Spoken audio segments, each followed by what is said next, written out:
Comment ça va, Flo? Écoute, ça va et toi? Bah ouais, plutôt bien, plutôt bien. On en est rendu à notre combien de mois là dans le challenge? 2 ou 3? Je sais plus. Alors, on a commencé le 1er novembre, si je dis pas de bêtises. Donc, Ok. ça fait bientôt 3 mois. T'es sûr que c'était pas 1er décembre? Non, je crois au début, on voulait le faire en septembre. Ah ouais. Et après, on a delay. On n'est pas clair sur les... Ou c'était sur les le 1er dates. décembre? Non, mais t'as peut-être raison. En vrai, c'est peut-être le 1er décembre. Je crois qu'on a fait 3... Enfin, c'est la 3e vidéo. Donc, on a fait la vidéo de lancement, un premier bilan au bout d'un mois et le deuxième. Donc, je crois que ça fait deux bons mois là. Bon. On entame le 3e. Et il nous reste 10 mois pour faire... Ouais, c'est ça. Bah, est-ce que tu est-ce que tu ouais, veux pour faire rappeler 30x, parce qu'on est... Ouais. on a Est-ce que tu veux rappeler le concept Ouais. de ce Tony X Challenge qu'on s'est lancé il y a quelques mois pour les gens qui peuvent découvrir cette vidéo, ce live et puis qui embarquent dans ce projet? Exactement. Alors, écoutez, le défi qu'on s'est lancé avec Flo, c'est de réaliser une performance de 20x sur le marché des crypto-monnaies. Donc, on s'est donné 1 an. On est partis tous les deux avec un capital symbolique de 1000 $. Donc, l'objectif, vous l'avez compris, c'est de se rendre à 20 000 $ dans l'année. On a aussi décidé d'avoir des approches un peu différentes, puisque moi, je vais avoir une approche un peu plus agressive en prenant des paris, on va dire, un peu plus risqués. Je vais avoir plus tendance à faire du all-in, tandis que Flo, lui, va jouer un peu plus le côté diversifié. Alors, on s'entend, pour réaliser une performance de 20x, on est quand même dans une approche risquée de toute façon, mais par rapport à moi, ça va être un petit peu plus nuancé, plusieurs positions et un peu plus vision long terme. Donc, c'est les résultats qu'on va pouvoir confronter déjà après 2 mois, voir où est-ce qu'on en est rendu. Et puis aussi au niveau psychologique, comment on se sent par rapport à ça, comment on a vécu la baisse, parce que là, le marché a pas mal corrigé depuis l'annonce des ETF. Donc là, je vous renvoie aux vidéos d'analyse que je fais le lundi sur la chaîne, qui peuvent vous donner on va dire un contexte macro plutôt sur le marché crypto. Et voilà, donc du coup, le défi, c'est vraiment, c'est plus un prétexte pour parler trading, investissement, mindset, la psychologie que nous on peut avoir, gestion du risque et tout ça. Et je pense qu'on va dire tout de suite que c'est pas un conseil en investissement. Exactement. On est d'accord. Donc ce qu'on fait là, d'ailleurs, je l'ai mis dans la catégorie du live, j'ai mis divertissement. Le but du jeu, c'est n'essayez pas de nous copier. Je sais qu'au début, ça a été un petit peu mal interprété. Il y a quelques personnes qui pensaient, même si on a joué la carte transparente, c'est-à-dire qu'on partage vraiment nos positions. Bon, déjà, le timing, ça sera jamais exactement le timing comme nous on le prend. Mais même à ça, on veut pas que ça devienne un groupe de signal. Mais voilà, plus une pédagogie qu'on partage avec vous. C'est ça, moi je le dis, je le redis, moi c'est égoïstement, c'est un peu une manière de m'améliorer, d'acquérir de nouvelles connaissances et de travailler justement sur toute la psychologie de l'argent, de savoir prendre des positions, mais aussi sortir parfois.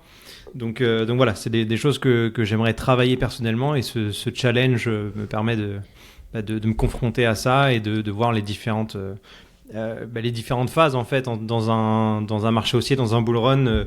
La psychologie, parfois on peut faire n'importe quoi, donc justement de pouvoir travailler là-dessus, et c'est ce qu'on espère aussi vous véhiculer à travers ces différentes vidéos, différents lives, que vous embarquez avec nous, non pas forcément pour investir votre argent ou prendre parfois même des paris risqués, mais plutôt pour comprendre comment ça marche d'investir son argent et les différentes phases psychologiques qu'on peut traverser durant ce défi en fait. Ouais, exactement. Et du coup, on va partager des vidéos comme ça sur YouTube une fois de temps en temps. Donc, il y aura peut-être, on va dire, une dizaine de vidéos sur l'année. Si vous voulez vraiment suivre le défi depuis les coulisses, on a créé un groupe Telegram qui est vite devenu en fait un groupe de discussion, parce qu'on a pas mal de personnes, et on vous remercie d'ailleurs. Alors, vous n'avez peut-être pas eu la chance de vous connecter, en tout cas pour l'instant, sur le live, mais on sait que vous êtes présents, on nous a envoyé pas mal de commentaires. On a aussi une question que j'ai notée, qu'on va pouvoir aborder pendant le live. Mais voilà, dans le fond, vous avez le lien en description de cette vidéo. Alors si vous nous découvrez, vous pouvez rejoindre le groupe avec plaisir, et puis voilà, rejoindre l'aventure. Parfait. Bon, si on rentre un petit peu dans le concret de ce Tony X Challenge, ouais. Julien, est-ce que déjà tu peux rappeler le contexte dans lequel on est en ce moment, parce que il y a le concept de bear market, de bull run, de marché haussier, marché baissier, etc. Selon toi, dans quelle phase est-ce qu'on se situe en ce moment? Et qu'est-ce que ça veut dire aussi pour ce 20X Challenge? Est-ce qu'on est sur sur la bonne voie pour réussir notre objectif, ou est-ce que c'est un peu compliqué? Comment tu vois les choses? Est-ce que je partage le graphique ou... Tu peux? Ouais, bien sûr. Si c'est, Allez, on va tenter, c'est possible pour toi. quitte à être geek, on va être geek jusqu'au bout. Donc je partage tout l'écran. C'est bon? Ouais, c'est bon. Super. Donc on va aller voir le Bitcoin tout simplement. On est d'ailleurs sur une petite journée de hausse aujourd'hui. Je vais reculer, je vais me mettre en mensuel, d'accord, pour vraiment redonner le contexte global. Donc où est-ce qu'on en est? J'aime bien repartir depuis le dernier plus haut. Donc on était le 1er novembre 2021, donc ça fait maintenant 2 ans, un peu plus que 2 ans, où on avait atteint le plus haut sur le Bitcoin qui était donc à 68 000 et quelques, là. 68 000. Et ensuite on a donc entamé un bear market. Donc là on sait aujourd'hui que les plus bas, a priori, encore une fois tout peut arriver, mais a priori les plus bas ont bien été enregistrés au mois de novembre 2022, donc un an après. Et les plus bas donc, qui ont été atteints, c'était le 15 500 $ à peu près sur les bitcoins. Donc on est venu rechercher l'ATH du bull run précédent. Ok. Ça c'est quelque chose qui d'ailleurs qui arrive pas systématiquement. Si on regarde par exemple sur le bull run précédent, là je parle donc du bull run de 2000, on va dire de 2018. Attends, comment je te dirais ça? Ouais, le bear market en fait du bull run qui a eu lieu de 2015 à 2018, on va dire, les plus bas ne sont pas retournés chercher les plus hauts du bull run précédent, et donc là c'était le premier bull run du Bitcoin en 2013. Donc c'est pas systématique. Là on a une correction qui était quand même importante, on est retourné chercher ces plus hauts. Beaucoup pensaient qu'on irait frapper le pivot, j'y ai pensé moi-même, donc là on aurait été autour des 12 800 $, on va dire, mais c'est pas arrivé. Ensuite, on est donc rentré dans une période plutôt de latéralisation, ou qu'on va appeler de consolidation, kind of, mais d'accumulation surtout. Donc d'accumulation pour les investisseurs, surtout des gros investisseurs, puisqu'on sait qu'ensuite, on est rentré après dans un discours par rapport aux ETF, où là, on est probablement sur le bull run de l'adoption au niveau institutionnel, parce qu'aujourd'hui, il y a des choses qui ont été statuées au niveau de la SEC, et ça va être beaucoup plus facile que ça l'était par le passé d'investir dans Bitcoin pour les institutionnels, pour les fonds de gestion et pour les investisseurs particuliers également. Donc on est sur un bull run vraiment particulier dans l'histoire de Bitcoin, et je pense que beaucoup d'acteurs se sont positionnés en fait pendant cette période-là, qui s'est étendue donc du 1er novembre 2022 au 1er octobre 2023. Voilà. Pour moi, on a eu un premier signal on va dire, Pourquoi? Parce qu'on a un pivot qui s'était mis en place ici et qui a été complètement brisé là au niveau mensuel. Alors si je vais en weekly, on aura un petit peu plus de détails et de précision. C'était la semaine du 13 mars 2023, donc on voit que ce pivot là que j'ai tracé en violet a été cassé. Pour moi, ici, on a eu un changement de psychologie. On est passé d'un marché baissier à un marché qui est en train de se retourner et qui redevient haussier. Alors on part jamais en ligne droite. On a eu ensuite une autre phase de consolidation et on a cassé donc ce pivot-là qui pour moi c'est vraiment le top départ du marché haussier. C'était le mois d'octobre, donc le 23 octobre 2023. Ok. Ouais. Et là c'est pour ça que j'ai tracé le rectangle vert. On est donc rentré dans un marché haussier. Alors après pour le marché haussier, je vais arrêter le partage, on va retourner en personne. T'es toujours là, Flo? Je t'ai pas perdu. Oui, toujours. J'avais peur de parler tout ça là. Donc le marché haussier, il va toujours se décomposer en plusieurs étapes. Tu vas avoir ce qu'on appelle un pré-bull run. Ensuite, on va avoir une première correction qui arrive généralement dans la période du halving, puisque je rappelle que le cycle du Bitcoin va beaucoup se calquer par rapport à la date du halving. Et après ça, on va avoir vraiment ce qu'on entend par bull run. C'est la phase plutôt parabolique. Et donc là, on va rentrer dans cette phase-là et c'est là qu'on va pouvoir aller chercher des gros multiplicateurs de l'ordre de 10x, 20x, 50x et 100x sur d'autres petits projets. Okay. Donc voilà. Donc là, tu es en train de me rassurer dans le sens où c'est normal si j'ai pas encore fait x4. Exactement.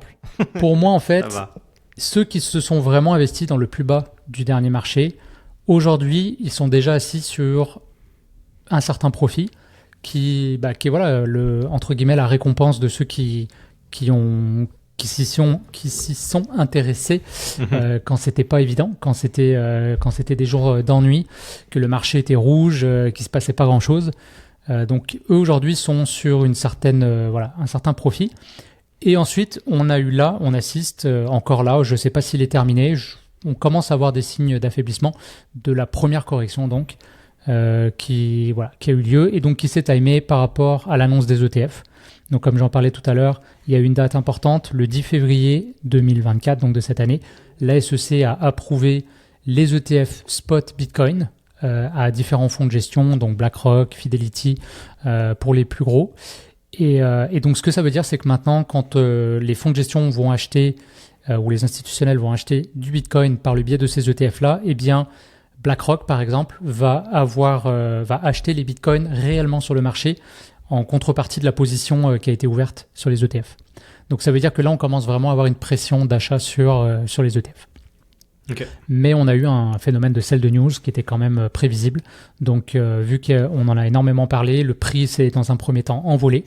Et ensuite, on a eu une correction. Donc je pense qu'il y a des profits qui ont été pris et c'est tout à fait normal par justement les mêmes personnes que je mentionnais tout à l'heure qui étaient déjà rentrées bien avant et qui étaient déjà assis sur un beau petit multiplicateur. Et voilà. Donc là, on est rendu là. On est encore un petit peu dans la correction. On a eu des informations précieuses qui nous ont été données pendant le pré-bull run. Et là, il faut bien jouer ses cartes pour la phase bull run qui s'en vient. Ok. Bon, et par rapport à notre 20X Challenge, toi, au départ, est-ce que tu peux nous dire sur quel projet est-ce que tu étais parti? Est-ce que tu avais choisi un seul projet, plusieurs? Et est-ce que tu as gardé les mêmes depuis le début? Comment ça a évolué? Et quel est l'état actuel de ton portefeuille en termes de nombre de projets, d'allocation? Alors moi, j'ai fait du all-in, bien sûr. Alors là, j'ai mon CoinMarketCap qui est juste là. J'en profite pour dire bonjour aux gens qui nous rejoignent. N'hésitez pas à commenter et nous dire d'où vous nous écoutez, si vous êtes en France ou au Canada. Et puis si vous avez des questions, évidemment, n'hésitez pas. On passera un moment pour y répondre juste après. Carrément, merci. Je croyais qu'on était encore juste tous les deux. C'est un premier live pour moi, ça doit se sentir. Heureusement que Flo est là pour gérer un peu la technique. Alors, pas besoin de vous le partager, mais je vais vous donner un petit peu l'historique de mon portefeuille. Est-ce que je donne le chiffre tout de suite, d'où je suis rendu? Comme tu le sens. Je pense qu'on peut le dire. Vas-y. On est entre nous. Alors, mon capital actuellement, donc je vous rappelle que j'étais parti de $1000. Je suis à 2933 et 34 sous. Donc, $2933. Waouh, quasiment 3000 déjà. Parfait. Bientôt x3. Alors, au niveau de mes positions, j'ai commencé avec Stacks. Ouais, donc c'était le 1er décembre, je te confirme, Flo. J'ai l'info ici. Ça a été d'ailleurs un très beau trade parce que j'ai enregistré un 30% sur le premier trade.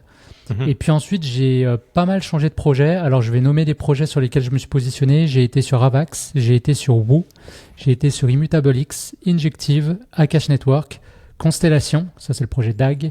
J'ai été sur Polytrade, Optimism et Bitensor, le Tao. Donc présentement, je suis sur le Bitensor, sur le Tao. Et voilà. Donc ça donne ça à peu près. Merci Cyrilou de nous rassurer qu'on n'est pas tout seul. Merci Cyril. Salut Cyril, on se voit demain au travail. Voilà, donc ça donne ça. Alors toi Flo, dis-moi, je suis curieux, est-ce que je sais que dernièrement tu as refait d'ailleurs ton portefeuille, redis-nous d'où t'es parti et puis du coup pourquoi tu as été amené à repenser ton portefeuille. Ouais, alors moi comme je disais, j'ai pas du tout la même performance que toi et le mois dernier on s'en était rendu compte puisque moi en toute transparence je suis retour à la case départ, je suis à 1000 presque tout pile, tu vois, j'étais à 1010 ou 1015 $. Donc c'est pas une belle perf du tout. Et au départ, j'étais parti sur 3 ou 4 projets. Il y avait Centrifuge, il y avait DYDX, il y avait UOS, il me semble, et un autre. Et au final, ce que je m'en suis rendu compte, c'est que je connaissais pas bien les projets. J'en avais entendu parler rapidement et j'avais cru comprendre que c'était des projets qui potentiellement étaient intéressants et qui allaient bien performer dans ce bull run. Mais mis à part quelques recherches rapides que j'ai pu faire, ça me parlait pas tant que ça en fait. Et j'avais pas d'affect particulier et puis je le sentais pas nécessairement. Donc ce que j'ai préféré faire, au risque d'avoir même la même performance ou quoi que ce soit, c'est juste de choisir des projets que je peux comprendre et que je pourrais résumer en une phrase ou deux par exemple. Donc c'est pour ça que je suis reparti de zéro et j'ai choisi 2 projets, voire même 3 projets. Il y en a un qui est un peu moins exposé, mais voilà. J'ai choisi Filecoin. Filecoin, si je dois le résumer rapidement, même si c'est pas l'entièreté du projet, mais c'est comme on va dire grossièrement un Google Drive décentralisé, par exemple. Donc ça me parle, ça peut être un usage que je comprends. Donc je préfère avoir une allocation sur ce projet-là et même moins performé, c'est pas grave, mais au moins je le comprends. Et le deuxième projet, c'est Render. Ça, c'est un projet en gros qui permet d'utiliser la puissance de calcul d'ordinateurs partout dans le monde avec des gros GPU, des grosses puissances pour faire par exemple des rendus 3D pour des films ou ce genre de choses ou pour de l'imagerie médicale, des choses comme ça en échange de quelques tokens Render par exemple. Donc ça, c'est des projets que j'arrive à comprendre dans l'idée globale. Et c'est sur ces 2 projets-là principalement que je me suis exposé. Le dernier, c'est plus par rapport à du gaming. C'est Decentraland, qui est quand même un des gros projets de gaming décentralisé. Donc voilà, je suis parti sur ça. Ça fait quelques semaines là que je suis dessus, que j'ai pas touché. Alors là, je pense qu'on est un peu plus dans une phase de consolidation en ce moment, finalement. Donc ça n'a pas beaucoup évolué, mais c'est vrai que le temps nous dira si je fais les bons choix ou pas. Bah déjà, je peux te dire que tu as fait un bon choix de t'orienter sur des projets que tu comprends. Je pense que c'est un peu la clé. Il faut en fait qu'à un moment donné, tu comprennes ce que tu fais. Je te donne un exemple. Moi, en ce moment, j'ai déjà investi dans des projets que je ne comprenais pas nécessairement au niveau fondamental. Par contre, je comprenais techniquement pourquoi je rentrais sur ces projets-là. Parce que moi, je fais beaucoup d'analyse technique. Donc voilà, c'est toujours, il y a 2 visions. Tu vas avoir l'analyse fondamentale et l'analyse technique. L'analyse fondamentale, c'est comprendre le projet. Donc c'est un peu ce que toi, tu as fait ici. Tu comprends un peu les enjeux, le marché, la demande. Est-ce qu'il y a beaucoup de compétition? Quelle est la roadmap de ce projet-là? Est-ce qu'il y a des choses qui s'en viennent? Donc tu peux jouer aussi sur le côté événement, news. Et ça, c'est un catalyseur, beaucoup pendant les bull runs. Et après, tu as l'analyse technique. L'analyse technique, tu t'en fous dans quoi tu investis. Tu regardes les bougies, les graphiques que j'ai partagés tout à l'heure. Et en fait, chaque bougie, elle te donne une information. Elle te dit s'il y a des gens qui rentrent à l'achat ou s'il y a des gens qui rentrent à la vente. Et qui prend la main, entre guillemets, entre les bulls et les bears. Alors après, tu peux le voir à différents horizons de temps. L'analyse technique, des fois, on finit par croire que c'est une boule de cristal et que ça nous donne quasiment un coup d'avance sur le marché. C'est absolument pas le cas. Il faut bien se rappeler qu'on voit toujours le passé, en fait. On ne sait pas ce qui va arriver. Par contre, ça nous donne des fois un avantage statistique parce que tu sais qu'il y a certains, ce qu'on appelle des patterns. Donc, c'est on va dire des combinaisons de bougies qui vont te donner l'information. Tu sais, par exemple, que statistiquement, je vais dire n'importe quoi, tu as 60% de chance que tu aies un break, c'est-à-dire que le prix va casser plutôt vers le haut que vers le bas, mettons. Donc, ce 10%-là, il a l'air anodin, mais c'est lui qui va te donner l'avantage, qui fait que si tu cumules un certain nombre de paris avec ce petit avantage statistique, tu finis par faire des profits et par être rentable en tant que trader et investisseur. Alors après, le meilleur des mondes, c'est d'avoir un peu des deux, de comprendre tes projets. Tu sais que tu es positionné, par exemple, sur un narratif qui est porteur. En plus, tu as une analyse technique qui te montre qu'il y a un momentum et il y a quelque chose qui est en train de se passer. Il y a des volumes, il y a des gens qui sont en train de se positionner. Et de faire les deux. Mais pour quelqu'un qui n'a pas d'analyse, qui n'a pas les connaissances de l'analyse technique, l'approche que toi tu as, je la trouve ultra pertinente Et c'est quelque chose que moi je vais beaucoup utiliser, peut-être plus que l'analyse technique d'ailleurs, quand je vais prendre des profits sur ce cycle haussier pour investir plutôt dans des actions à dividendes, dans des trucs, des positions que je serais très confortable de garder, mettons pendant 10 ans. Comme disait Warren Buffett, si tu n'es pas capable de garder cette action pendant 10 ans dans ton portefeuille, ne l'achète pas en premier lieu pour que tu sois bien, tu achètes du Apple, du Microsoft. Tu sais que c'est pas dans 3 ans, il y a une news qui tombe. À la limite, si le prix baisse, tu vas juste vouloir acheter plus d'actions, mais ça remettra pas en cause le projet d'Apple ou le projet de Microsoft. Ouais. Après, tu vois, à force d'être dans ce challenge, je me dis que l'aspect trading, c'est quand même un métier ou une activité quand même qui est assez chronophage pour moi. Rien que le fait de se renseigner, en fait, de devoir aller voir les différents projets, de les comprendre, de regarder l'analyse technique comme toi tu peux le faire, etc. C'est quelque chose que j'ai pas du tout l'habitude de faire. Et ça me conforte dans le fait que c'est pas nécessairement fait pour moi. Le challenge là me permet de voir et de découvrir un peu ce que c'est, mais clairement, je suis pas sûr d'apprécier cet exercice-là tant que ça.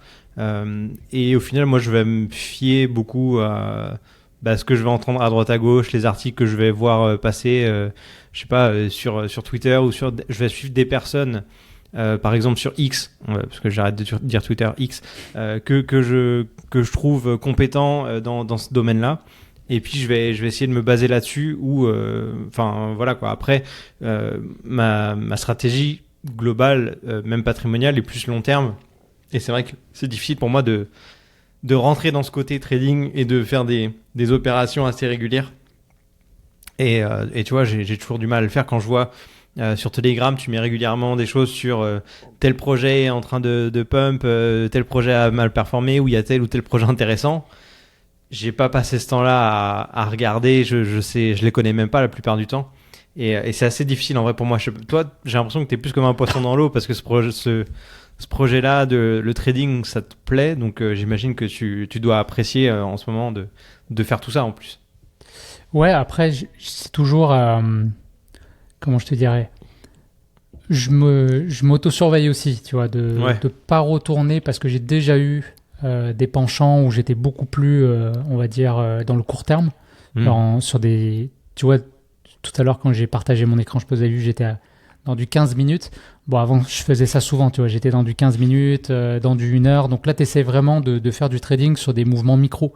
Mais en fait, pour ceux qui ont jamais fait de trading, il y a un truc qui est important à comprendre, c'est que plus tu descends dans l'échelle de temps, donc plus tu es sur du court terme, et plus tu vas rentrer dans ce qu'on appelle du bruit. Tu vois, à l'inverse, quand j'ai montré au début le graphique, on était sur du mensuel, là c'est l'opposé, tu vois. Une bougie, mettons même une année où ça a baissé complètement, ça a l'air de rien en fait, reculer sur le graphique, parce que quelqu'un qui dit moi j'achète le Bitcoin maintenant, je le garde pendant au moins 10 ans, à moins que il y arrive quelque chose, tu es à peu près sûr de faire de l'argent. C'est la même chose sur le marché des actions. Alors j'ai plus le chiffre en tête, mais je crois que c'est quand tu gardes une position plus de X années, tu as 100% de chance d'être en profit. C'est jamais arrivé, à moins que tu capotes. Et en fait, c'est là que les gens perdent. C'est que quand ça baisse d'un coup, ils ont peur, ils revendent. Là, ça remonte. Et surtout en crypto, il y a beaucoup de manipulation. Donc, tu peux vite tomber dans ce piège-là. Et après ça, ça repart sans toi. Donc là, tu flippes, donc tu re-rentres. Et puis là, ça corrige. Finalement, c'était bien une tendance baissière. Donc, moi, j'essaye vraiment de garder aujourd'hui sur du weekly, du journalier. Éventuellement, quand il y a un mouvement que je comprends pas, je rentre dans du 4 heures. Mais je descends pas plus bas que le 4 heures. Ça, c'est une première règle que je me suis donnée. Mais vraiment weekly et journalier. Après, pour avoir accès à l'info, ce qui a été le plus long, c'est de créer le canal d'info. C'est-à-dire que au début, donc là, j'utilise beaucoup X. Le précédent bull run, j'ai beaucoup utilisé Reddit. Là, je trouve que aujourd'hui, je suis plus à l'aise sur X pour aller chercher l'information. Mais c'était de trouver des comptes qui étaient pertinents. Et tu as des comptes qui vont être spécialisés dans un narratif. Donc j'ai par exemple des comptes que je suis qui sont dans le gaming. J'ai des comptes que je suis qui vont être dans vraiment recherche de pépites. Il y en a qui vont être plutôt dans la dominance du Bitcoin, par exemple, qui est un facteur macro très important à considérer. Et toutes ces informations-là, en fait, elles viennent à moi aujourd'hui automatiquement, entre guillemets, parce que j'ai juste à scroller mon feed. Je me mets dans ma rubrique abonnement pour pas être trop diverti par le pour vous, le for you qui va être juste des recommandations, qui peut être intéressant aussi si vous avez du temps à perdre. Mais de façon générale, vraiment juste mon feed d'abonnement. Alors je passe plus que 10 minutes, je vais être honnête avec vous, mais même je pense que si j'étais rigoureux et que je passais juste 10 minutes par jour, j'aurais accès à assez d'informations pour prendre des choix éclairés.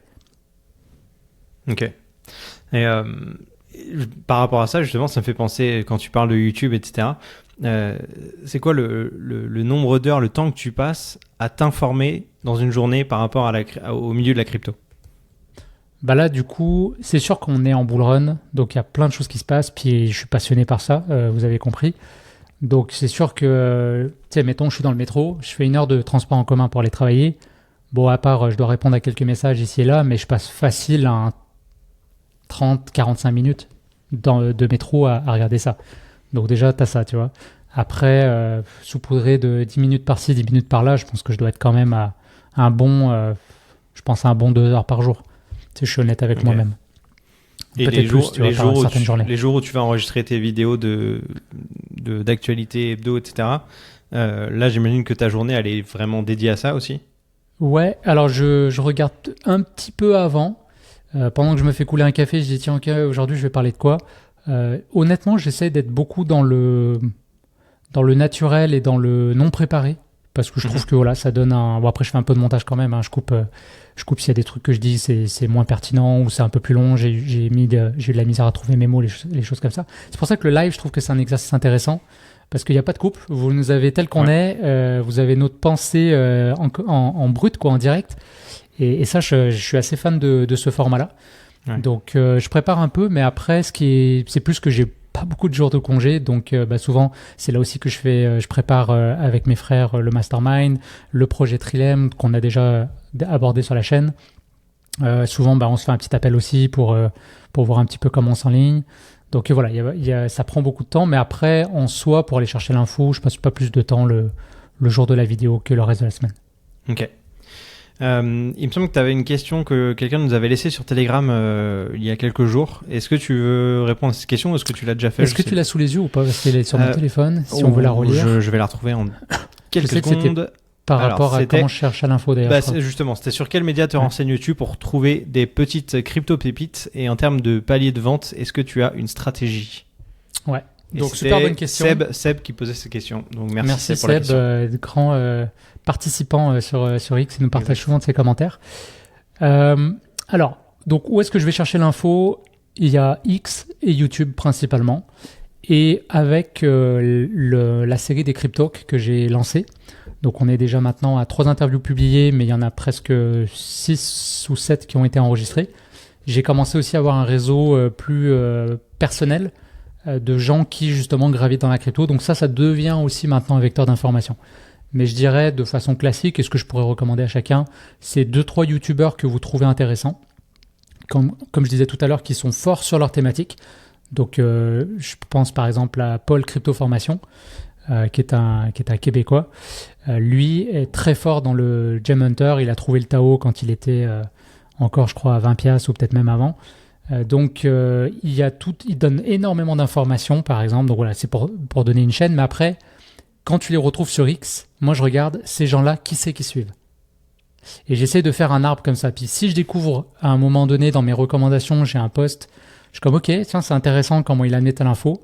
Je regarde qui c'est qui le suit. Puis si j'ai au moins 3 personnes que j'ai vouché, entre guillemets, que je sais qu'ils sont vraiment pertinents, qu'ils le suivent, je lui dis ok, lui c'est quelqu'un que je vais ajouter à mon réseau d'infos.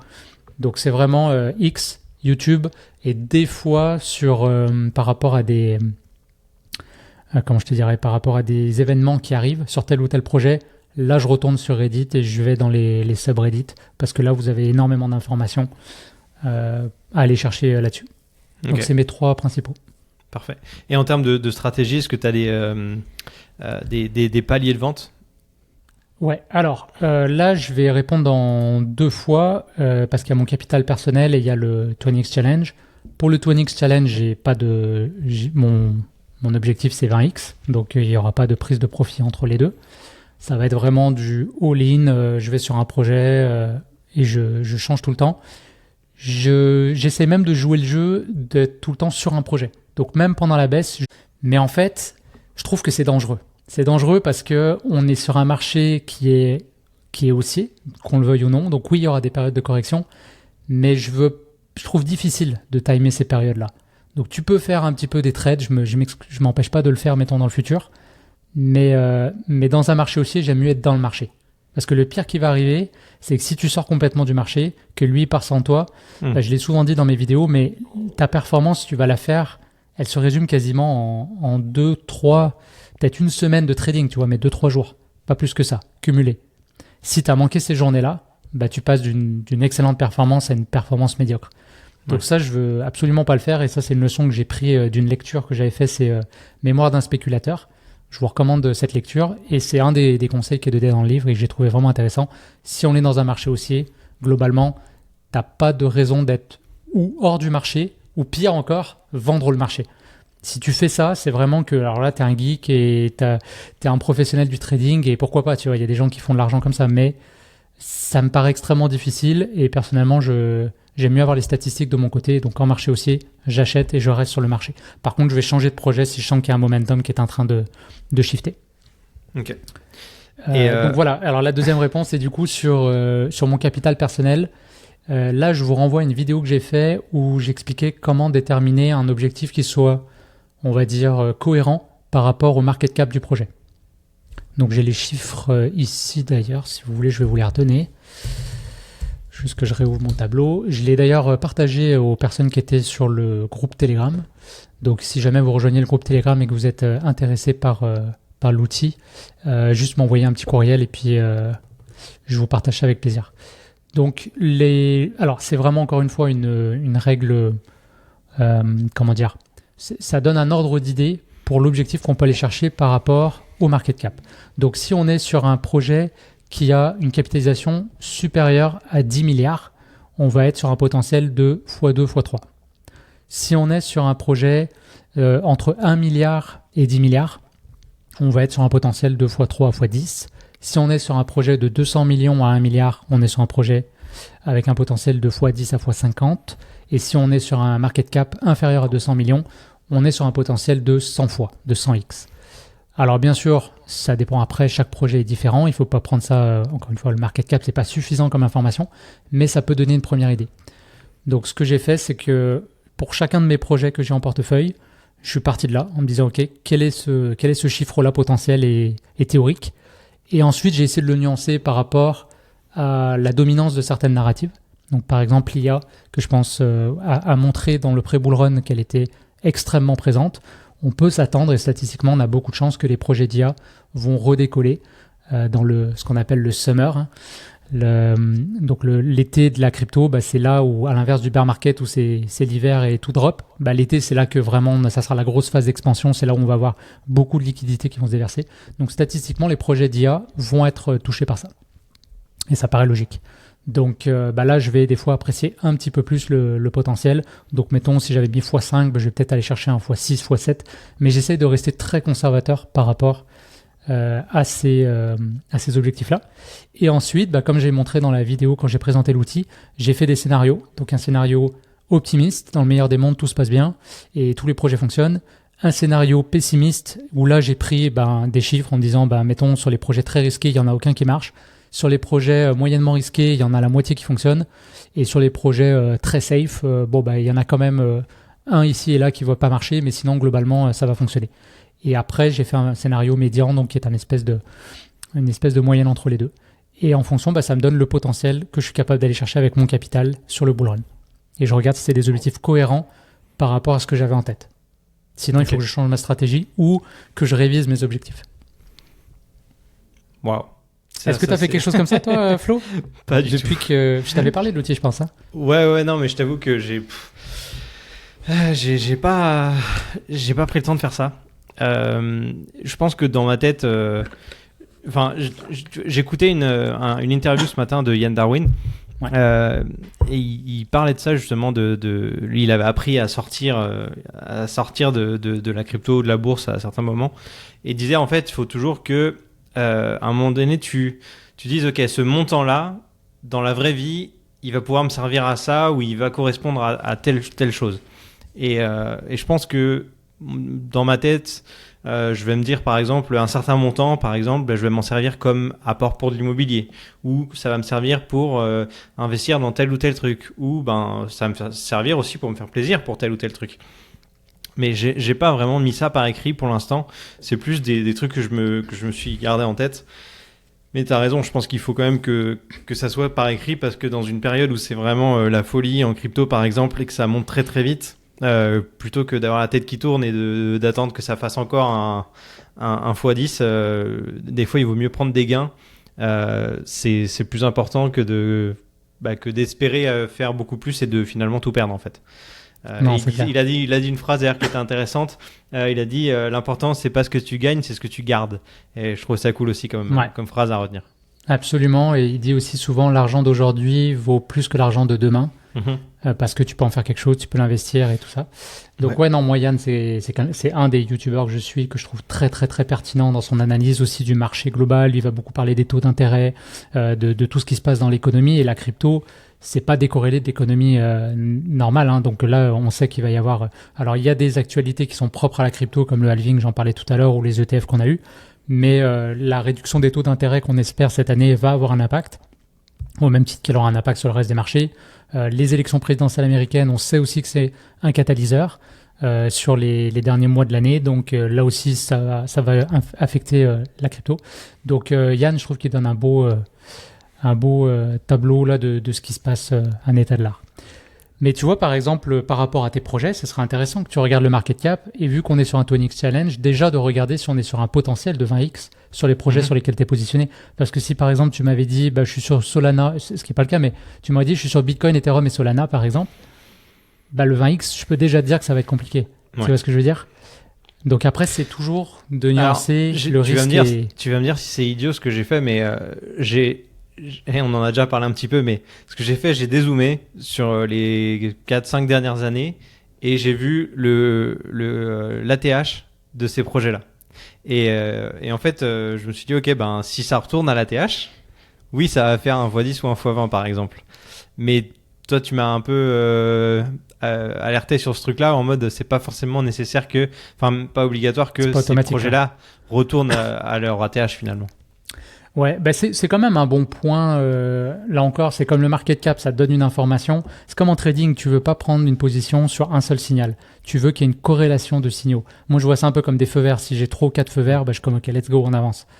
Donc, ce que tu dis est ultra pertinent quand même, ça donne le potentiel. Mais à la limite, une autre information, c'est à quel pourcentage je suis de l'ATH. Parce que si aujourd'hui, j'ai un projet qui est, mettons, à seulement 20% de son ATH, voire même qu'il l'a déjà dépassé, versus un projet qui est encore à 80% de son ATH, il y a une raison pourquoi l'autre, il est déjà à son ATH, voire il l'a dépassé. C'est qu'il y a un momentum, il y a des liquidités. Donc, à la limite, à l'époque, je pense que je t'aurais dit, je prends l'autre parce qu'il y a un meilleur potentiel. Mais aujourd'hui, définitivement, moi, je vais prendre celui qui est plus loin. Même si l'humain, il est fait que quand quelque chose est déjà trop haut, on l'a vu sur LVMH, là. LVMH, tout le monde flippait, tout le monde disait ça va descendre, machin et tout. Et c'est trop haut, moi j'attends. Et puis il y a ceux qui ont dit non, LVMH, voilà, c'est propre, je pense que ça va continuer et c'est une bonne entreprise. Et en vrai, moi de toute manière, je la vois garder longtemps. Et ils ont acheté LVMH. Et là, LVMH a continué de monter. Alors peut-être qu'il va corriger, on ne sait jamais. Mais ce que je veux dire, c'est qu'il ne faut pas avoir peur d'acheter un projet qui est déjà très haut si on pense qu'il y a des raisons qui montent encore plus loin. Ouais. C'est ça le truc. Et alors par rapport à ce que tu dis, c'est quand même ultra pertinent, mais je pense qu'il y a des projets qui ont été les stars du dernier bull run, et il y a des projets, on a vu, qui n'ont même pas atteint leur ATH. Là, je parle encore une fois du dernier bull run. Donc, je pense que pour aller chercher un x2 ou un x3, pourquoi pas, c'est une bonne idée, parce qu'il va y avoir des gens qui vont avoir cette analyse, qui vont dire tel projet, on a encore à x20 de l'ATH, là on est en plein bull run, ce serait pas déconnant qu'il fasse un x2 ou un x3. Et tu vas avoir comme ça des projets qui vont... tu vois, je pense à Storch, par exemple, qui est un très bon projet, qui est un peu comme Filecoin. Aujourd'hui, là, je crois qu'il a 15%, tu vois. Alors que le reste est peut-être à 3, 4, 5%. Lui est à 15%. Mais il faut pas courir derrière ces bougies vertes non plus, tu vois. C'est important toujours de reculer et de voir vraiment sur l'ensemble du bull run. Après, si tu es sur un projet comme AV, par exemple. AV, il est très beau graphiquement. On est encore sur une phase de consolidation, on est sur des prix qui sont ultra cohérents et on sait que AV a explosé, il a tout pété lors du dernier bull run. Est-ce que lui peut retourner sur ses ATH? Je pense que statistiquement, c'est faisable. Est-ce qu'il va faire x3, x4 de son ATH? Peut-être pas. Mais c'est intéressant. Donc moi, j'essaye de combiner dans mon portefeuille, alors là, je parle pas pour le 20X, mais pour mon perso, c'est d'avoir des projets qui sont c'est leur premier bull run, parce que là, il y a une part de spéculation qui va vraiment driver les prix quand on est en ce qu'on appelle en price discovery. C'est souvent là qu'on va avoir des chiffres de fou, parce que personne ne sait où on peut monter. Donc les gens achètent, et puis ça spécule en fou, et on arrive sur la phase parabolique. Mais j'essaye aussi d'avoir des paris plus safe comme cela. Donc mettons un projet comme AV, alors j'en ai pas en portefeuille, mais ça pourrait, où lui va hedger finalement mon pari plus risqué. Donc je me dis, si ce pari plus safe, je l'atteins, il va complètement rembourser, entre guillemets, la ligne que j'ai ouverte sur un pari risqué. Ce qui fait que même si le projet tombe à zéro, j'ai pas gagné, j'ai pas perdu. Tu vois. Ouais. Et j'essaye comme ça de hedger les projets risqués, les projets moins risqués. Voilà. Okay. Ça, j'ai perdu mon idée. Mais... En même temps, là, je vois un commentaire de François Mellet qui demande pourquoi Sol, donc Solana, j'imagine, ne pourrait pas être un bon projet. Ah si, c'est un excellent projet. Mais je disais que tu feras peut-être par rapport à la TH ou feras peut-être pas un 20X. Ouais. Mais Solana, par exemple, j'en ai en portefeuille. Tu vois, si c'est... je vais donner 2 projets que je trouve relativement safe, assez safe, encore une fois, en dehors de Bitcoin et Ethereum. Bah moi, je pense beaucoup à justement Solana et P-Link. Ces 2 projets, pour moi, je le dis, mais c'est super important. On est dans la crypto, c'est risqué. Je ne suis pas en train de vous dire que c'est un truc béton armé. Mais dans ce contexte de risque, je trouve que c'est des paris qui sont plus safe que d'autres. Donc Solana, et c'est un des paris que j'ai pris pour hedger mes paris plus risqués. Et d'ailleurs, je voulais parler du root, parce que j'en avais parlé dans le groupe Telegram, donc c'est Router Protocol. Et il s'est pété la gueule. Il s'est pété la gueule les 2 derniers jours. Non, avant-hier. Hier, il a rebondi et puis là, il est encore sur une baisse. Donc, je voulais en parler parce que c'est important. Donc, c'est pour vous prouver que j'ai beau me renseigner. C'est un projet qui est, à mon avis, encore aujourd'hui très intéressant. Par contre, on est sur le début du truc. Et ce qui s'est passé, c'est qu'ils ont voulu changer la tokenomics. Donc la tokenomics, c'est quoi? C'est les règles finalement d'émission de jetons, ce qui va jouer sur l'aspect, on va dire, inflation-déflation du jeton, que les investisseurs considèrent beaucoup, parce que si toi tu rentres sur un projet qui a énormément d'inflation, bah, tu sais que ça va limiter beaucoup la hausse du projet, voire ça peut engendrer des baisses, parce que tu as des gens, par exemple des early investors, qui vont dumper énormément sur le marché. Par contre, si tu es sur un projet plutôt déflationniste, bah, tu sais que déjà juste mécaniquement, le prix a de la chance de monter. Et si en plus c'est un bon projet, bah, ça va tirer des liquidités et ça va être encore plus dans ton sens. Donc ils ont proposé de changer et de passer, je ne sais plus c'est quoi les chiffres, mais c'est vraiment d'augmenter drastiquement l'émission de jetons. Et ça a été très mal interprété par la communauté. Donc le projet a fait moins 40% en une journée. Ensuite, il a rebondi. Finalement, assez vite, ils ont réagi quand même. Donc ça, je le salue de la part de l'équipe. Ils ont été quand même... Bon, à la base, je trouve qu'ils ont un peu chié quand ils ont donné l'info. Mais ils sont bien repris parce qu'ils ont vraiment fait un vote de la communauté. Et la crypto, on voit ça de plus en plus. C'est que c'est pas juste une entreprise qui fait ce qu'elle veut. C'est que elle va vraiment déléguer aussi une part de décision à la communauté et aux possesseurs de jetons. Donc ça, je trouve ça super intéressant.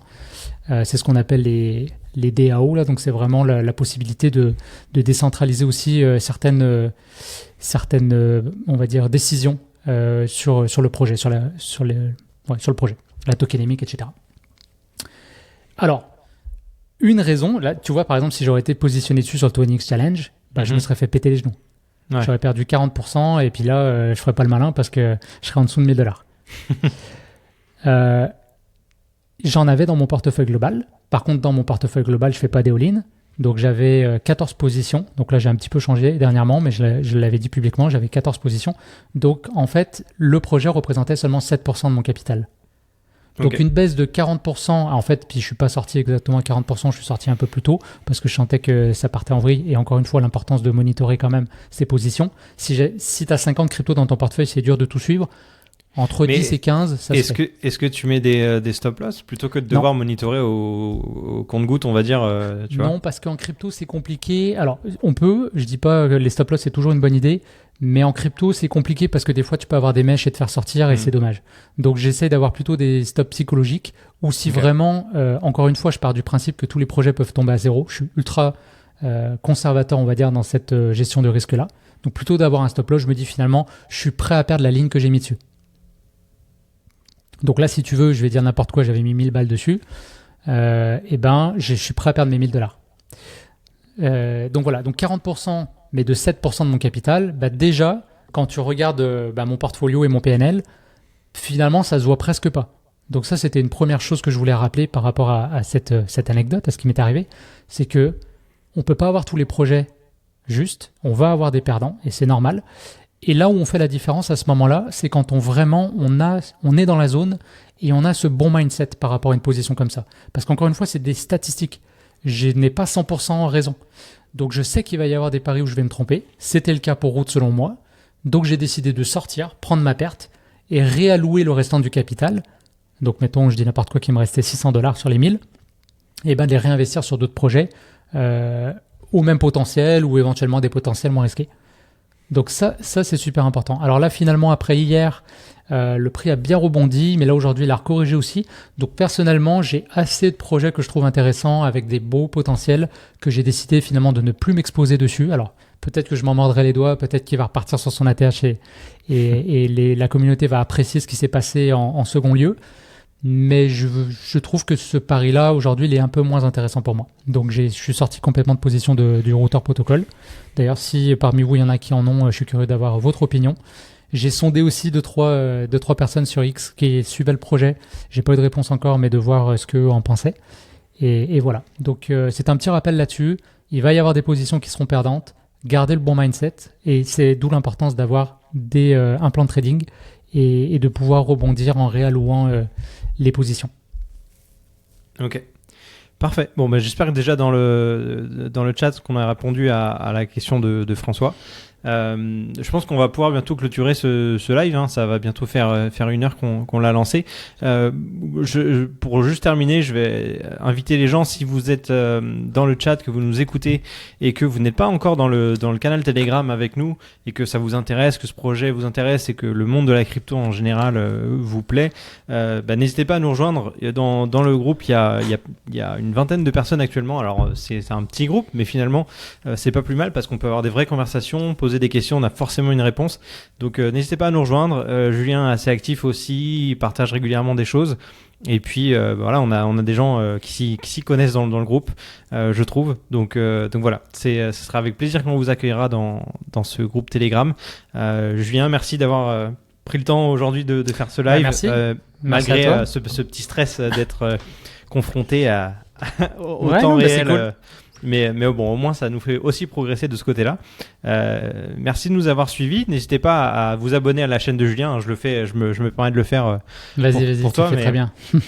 Julien crée du contenu très très régulièrement. Il fait une vidéo par semaine minimum, donc de l'actualité crypto hebdomadaire le lundi, qu'on a remplacé aujourd'hui par ce live. Des Cryptalk, donc c'est des interviews avec des personnes qui sont dans le milieu des crypto-monnaies, avec des avis plus ou moins différents, avec des niches plus ou moins différentes. C'est très intéressant. Et ce fameux projet 20X Challenge qu'on essaie de faire en tâche de fond, une fois par mois, une vidéo pour faire le point sur ce projet. On vous dit en toute transparence, dans les projets dans lesquels on investit et l'état des lieux de notre portefeuille. On va le rappeler juste pour la fin, pour ceux qui arrivent. Moi, je suis retour au point zéro, je suis à $1000, donc j'ai pas fait de perf pour l'instant, mais c'est pas grave, ça fait partie du process. Et toi, Julien, t'es quasiment à x3. Moi, au début de l'épisode, j'étais à 2933, là je suis à 2912, donc j'ai perdu $20 pendant que je vous parlais. Donc voilà, ça fluctue tout le temps. Mais ouais, cool. Et il y a Balado 3.0 aussi qui va reprendre grâce à François qui s'est mis sur le montage.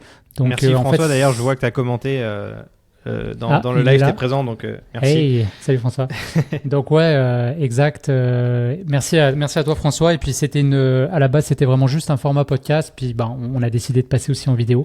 Donc j'espère que vous apprécierez. Et puis Flo, toi on peut te retrouver sur le podcast Dans la Poche. En fait, nous retrouver tous les deux.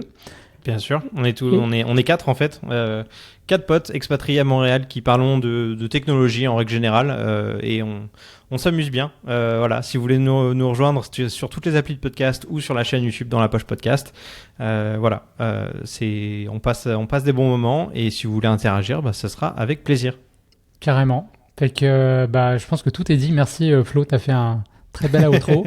Merci à tous de nous avoir suivis. Les liens sont encore une fois en description si vous voulez rejoindre le groupe Telegram. On refera des petits points réguliers. Courage Flo. Franchement, en tout cas, je veux te dire que ne sois pas déçu de ta performance. Bien au contraire, on a un marché qui a corrigé. Fait que déjà, si t'as pas perdu d'argent, c'est déjà ça. Et Ouais. je salue ton courage d'avoir... parce que des fois, on s'attache au projet. Et toi, justement, tu as vraiment là pensé comme un investisseur en disant, OK, je rechange, je me positionne sur des projets qui me plaisent. Donc, ton enseignement est ultra aussi pertinent que ce que moi je montre. Parce que moi, à la limite, faire des folies comme ça, c'est pas nécessairement recommandable. Alors que ce que tu fais, selon moi, c'est vraiment une très bonne approche. Donc, sois fier de toi. J'ai hâte de voir comment ça va évoluer dans les prochains mois quand le marché va repartir dans le vert. J'ai hâte aussi. Et comme je vais le répéter, hein, mais comme je le disais, moi, je le vois plus comme un apprentissage. Ouais. Et au final, c'est pas que je m'en fiche du résultat. Non, j'ai envie d'arriver à réussir ce défi, évidemment, mais c'est le process pour y arriver. Et Qui on va devenir. s'il y a une période compliquée, comme là, les 2 premiers mois ou 3 premiers mois, où il n'y a pas nécessairement de résultat, ben tant pis. Il y a soit j'ai fait des erreurs et que j'apprends de ces erreurs pour corriger, soit il y a eu un peu de chance, soit il y a eu un peu de malchance, ou des facteurs vraiment externes, même macroéconomiques qui sont arrivés et qui ont fait tel ou tel résultat. Mais en tout cas, je me prends pas nécessairement la tête par rapport au résultat actuel. Ce qui compte, c'est la ligne d'arrivée et qui on est à la fin. Absolument. Super. Voilà.